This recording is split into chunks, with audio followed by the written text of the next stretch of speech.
It's known as one of the most problematic periods in an infant's life, dreaded by new parents.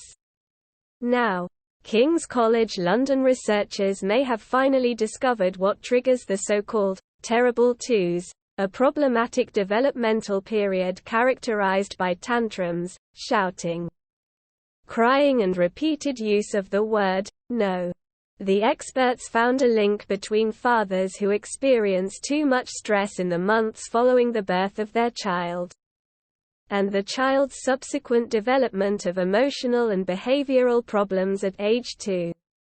It's possible that stressed dads have a negative parenting style that causes their child's problems.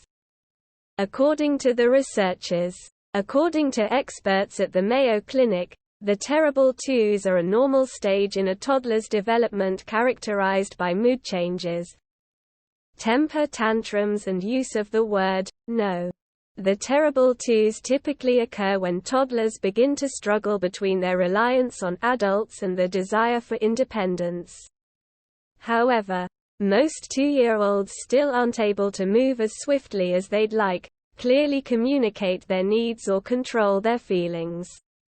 This can lead to frustration and misbehavior. In other words, the terrible twos. While the terrible twos is a normal part of every child's life, some 2-year-olds experience more issues than others.